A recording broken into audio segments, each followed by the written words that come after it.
Hello and welcome to Educator's Altar, where teachers rise, school owners evolve, and education is reborn. My name is Samuel Avery, also known as Tom Phonics. I am a school business architect, and I am going to be your trainer here and also your education pastor. Because it's an altar, right? So here we don't just talk about classroom, we don't just talk about schools, we talk about transformation. Okay, so grab your notepad, tell your admin, call your admin, your management team. Every Monday, we're gonna be looking at schools. Yeah, you're gonna tag your head teacher, you're gonna tag everyone within your school leadership, team. And because this is not gonna be another talk we're gonna be doing every day, this is gonna be a system reset because when educators arise, nations shift. This is our tag, our slogan. When educators arise, nations shift. Now, please, I want you to do something for me. Please share this, share it. Just share it to your WhatsApp group, share it in your school owners platform. Just share it.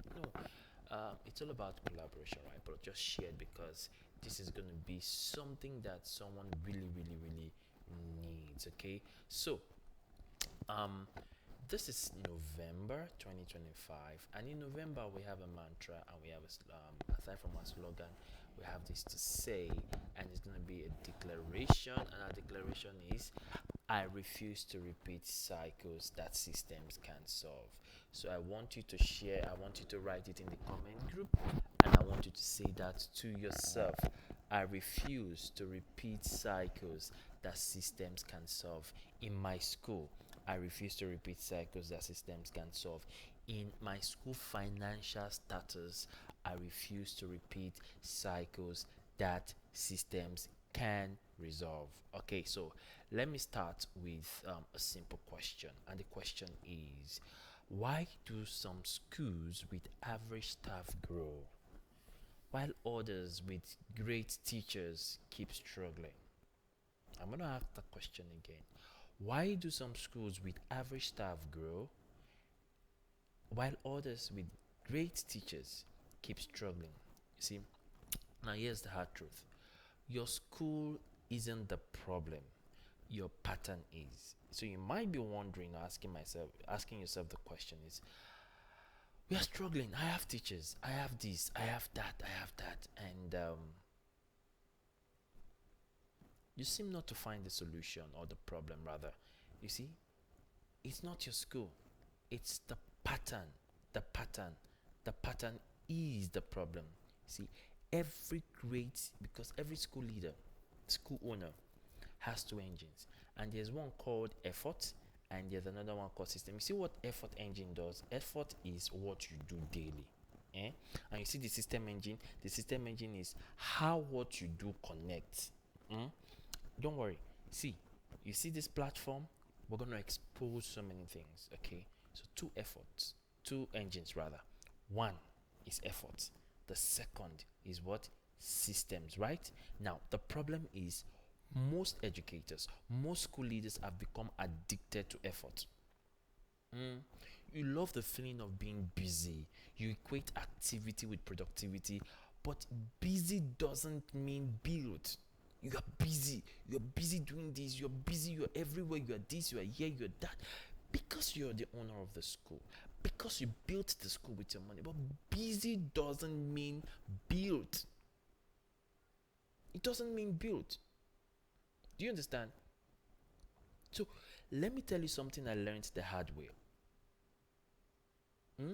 When your pattern is wrong, even your passion becomes punishment, because most 95.5% people, school owners I have dealt with and I have spoken with, they tell me, in okay, fine, why did you start the school? Out of them, maybe five things they will list, passion must be one of them. If not, passion may be the first or second. But yes, I have passion for children. I have passion to start something like a school. But when your pattern is wrong, when your pattern is tilting to something that is wrong, your passion becomes like a punishment. And that's where frustration starts in. Yeah, some of you are so passionate. You're brilliant. Even you are prayerful, but you're repeating loops that keep you stuck. You're fixing staff issues with meeting instead of systems. Oh, a staff is coming late, and the next thing you're having a general meeting. Whereas systems supposed to sort that out. You're handling parents with emotion instead of communication structures. Mrs. Ebuka, actually, this one that you're saying you want to pull your child out of the school. When you pull your child out of the school, how is the school going to survive? Emotions. And you are praying for growth. Some of you would actually force your teachers to have every Friday you must do fasting and prayer, but you are ignoring data. You're ignoring data. Fasting and prayer is not bad. Having a 3-hour prayer every Friday is not bad. But there are data that actually states why things are not going well. Stick to it. Stick to that. Do you understand? Stick to it. You see, patterns are invisible prisons. They are. And that's why it's not about prayer. No, it's not spiritual. Before someone will say, but you said it, but is it not say invisible? We are not relating invisible yet to spiritual. Do you understand? Just follow me. Just follow me. Just follow me. Now, let's take a simple scenario. A teacher resigns suddenly, and your school goes into chaos. You start shouting, why can't teachers be loyal? And I keep on seeing the fight between school owners and teachers. I see them online almost every day. But calm down, pause. Did you ever document what that teacher does daily? I'm not talking about job description, because most times teachers actually do more than the job descriptions being offered to them. Not just teachers, actually in the workplace, work environment. Most of us, we do jobs that are beyond the job description. And sometimes someone even ask, but this wasn't part of a job description. So, did you ever document? Did you ever document what that teacher does on a daily? Did you ever build a workflow so that anyone can step in, like study the person? Or did you ever train someone else to back them up? See, if the answer is no, that's not a people problem. That's a pattern problem. That's a pattern problem.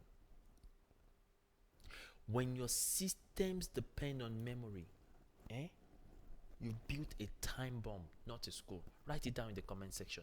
When your system depends on memory, you've built a time bomb, not a school. Look, Harvard researchers actually describe what I just mentioned as the pattern of crisis response. As the pattern of crisis response. You see, leaders who act, this is what Harvard said actually. He said, leaders who act only when something goes wrong, they're reacting. Teachers, she didn't come to school, you are reacting. Parents did not pay school fees, you are reacting. See, those kinds of school leaders, what do? They manage by emergency. And they confuse control with leadership. And it's an exhausting pattern in education leadership. Exhausting. That's why you are so frustrated that period. And you're perpetually in a fighting and firefighting mode. Mistaking speed of response for quality of leadership. Yes. Don't worry, this educator's altar is to break all those invisible patterns. Now, you're going to touch your chest and you're going to say, I am breaking the pattern of reaction. Talk to yourself. See, I call them declaration, but the affirmation. I am breaking the pattern of reaction. So you're going to write this in the comment section. And when you go to your school today, call your management team and you tell them, we are breaking the pattern of reaction. Now, say this again. I choose structure over shouting. Don't be scared. Your brain is taking that. Your brain is writing them down. Your brain is, yes, because When emergency comes and when you need to react, your brain tells you, come on, it's structure over shouting.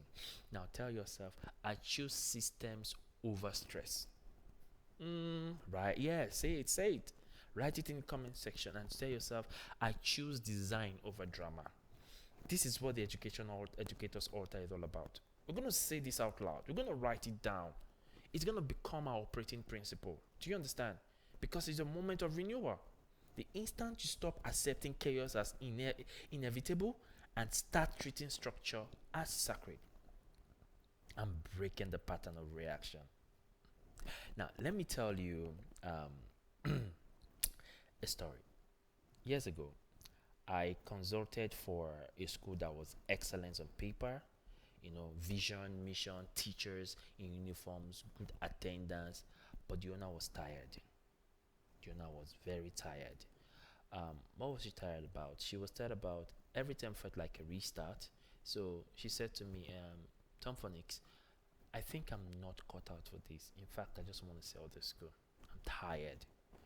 And after 3 days of observation, and I realized something.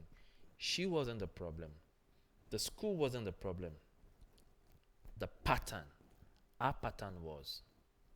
And let me tell you the secret. What I noticed: one, no onboarding system, no communication flow between teachers and parents, no documented SOP for lesson planning. Every teacher has a different method, and every parent had a different experience. So we began to rebuild our patterns. Do you understand? And one system at a time, because some of you jump pack 3 systems. We must do this within a period, and at the end of the day, you don't do anything. So one system at a time. We started with staff communication. You see, we did what we call weekly huddles, with clear minutes. And the second thing was, we now did what we call parent feedback. Okay, the system of parent feedback, monthly pulse check form. Okay, it's called the monthly pulse. You can just write that down and try to do that, within your team. Then the third thing we did what we call school workflow. We mapped and automated with a shared folder. In one term, our burnout dropped by 60%, and in 1 year, the school population doubled. Now that's the power of pattern alignment. That's the power of pattern alignment. So you can't grow a school with the same pattern that keeps draining you. You cannot. You can't. So learn to see the pattern that is draining you. Now, the next declaration I want you to say is, my systems will serve me. I want you to see. I'm not just talking alone. I want us to do this together. So this is what we're gonna be doing every day. This is on Mondays to Friday, every 6 a.m. Come here and have your mind renewed, have your mindset changed. I'm going to be saying all this affirmation. I'm going to be writing down in your book. Get a book and write them down. My systems will serve me. My systems will serve. I won't be the one serving my system. My school will not depend on my energy alone. You will say yourself, I am building patterns that multiply results. Yeah, say that. I am creating structure that outlives my presence. So you're going to say that. Don't be scared. Don't be scared. Don't. So let's be honest. You see, most of us educators, we don't lack intelligence. In fact, we are the most intelligent people in the world. Yes, we don't. But guess what we lack? We lack reflection framework.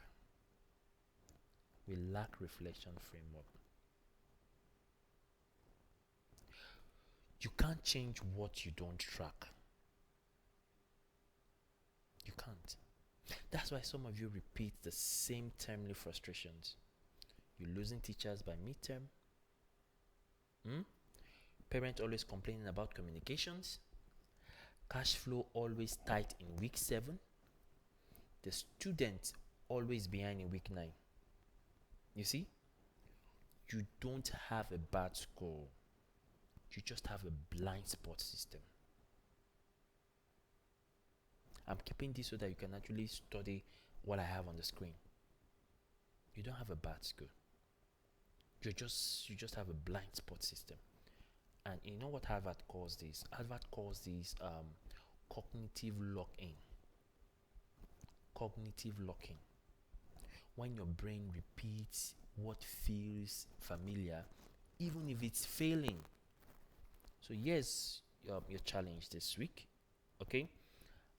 Stop managing chaos emotionally. Start auditing. I've talked about staff issues, right? Parent complaint, student behavior, fee default. Start auditing it structurally. Now ask yourself, what do I keep tolerating every term? It happened last term. It happened two terms before. It's happening this term. What pattern am I addicted to? And what can be automated, what can be documented, and what can be delegated. I'm going to be saying this, that if it's not documented, it was never there. Do you understand? That's how transformation begins. Not with more effort, but with better pattern design. So let's make this practical. Now, here is the 3-step Harvard pattern shift model I teach in leadership workspace. Do you understand?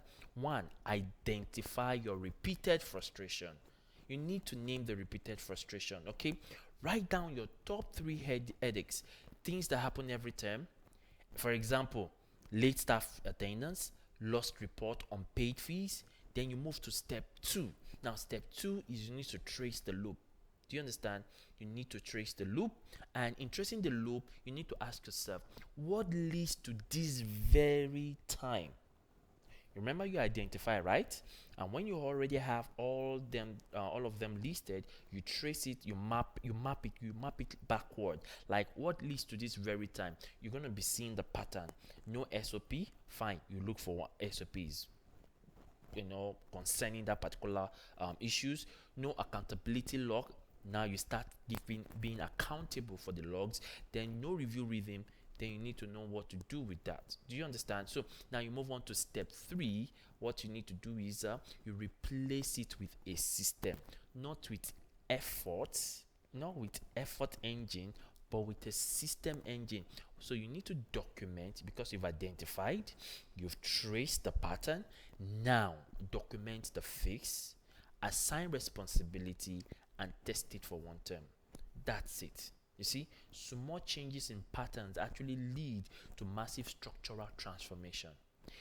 If you can map it, you can multiply it. And that's why we move on to our next declaration. Is you're going to say, I am not a firefighter. I am a system builder. Okay? Every frustration has a system waiting to be born. And every crisis is an invitation to create structure. So every breakdown is a blueprint in disguise. So what you need to do is you tell yourself, I am not a firefighter. I am a system builder. Are you doing that? Write that in the comment section. Please post it on your status, post it on your on Facebook, post it everywhere, and hashtag the educator's altar, the educator's altar declaration, the educator's altar. Please share this, and there's something about having an open mind. So we educators, we don't have this thing of having one mind. We feel, okay, school is all about competition. Actually, school is not really about competition. Having your school in the same location with another school, you can't have the whole community in your in your school. You can't. So let's continue. You see, we love hard work. We love to, especially school owners, we love to be seen. See, you see what I talked about this advert pattern shift. This research actually proves that the leaders who scale aren't the hardest workers. They are the best designers. Do you understand? Okay, design means that you are stepping back to think, how do all the moving parts connect? Remember, from identifying to tracing to replacing, right? And what can run without me? and what can be measured, not guessed. Now, let me give you a quote worth framing on your office wall today. Now, you're going to write it and you're going to put it there. You can actually frame it and everyone comes to see it. If your school can't run without you, it is not a school, it's a survivor center. Mm, it's that's harsh. I understand. It's harsh. So some of you now not saying, "Oh, this guy now telling me that my school is a survivor center." Yes, if they can't run without you, it's harsh, but it's true. You didn't start the school to build stress for yourself. You started to build legacy, and legacy needs systems. Legacy needs systems. So today, this morning, decide no more emotional leadership. Do you understand? No more reacting to fires. No more waiting for staff to change. You change the pattern, and the people will align. So before we close, here is a weekly task I want you to do. Pick one crisis that keeps repeating in your school. Write the steps that lead to it, like a movie script. Just write it down and create a micro SOP. Okay, that prevents just one page. If you don't know what an SOP is, you can join our check the description. This thing you will see we have over 110 SOPs that you can actually glean from. Do you understand? And just that prevent it. Test it for 7 days and track the result. Um, Check our description. You see an SOP that you can have. Just almost 110 SOPs. See, I want you to move from emotion to execution, dear school leaders. I want you to move from patterns that drain you to systems that will sustain you. You see, and from all of what you just said, I want you to flash back. I want you to look at all the declarations and affirmations we've said. Write it in the comment section, write it in your book. And till the end of today, keep on saying that. Keep on saying it. Keep on saying it. That systems will not, you will not serve the system, but the system will actually serve you. And please don't forget, tomorrow we're going to be coming down here again with another blockbuster. This is going to be for every Mondays to Fridays, 6 a.m. rather, 6 a.m. Wherever you are, join us for this impactation for Educators Altar, because when educators arise, nations shift. See you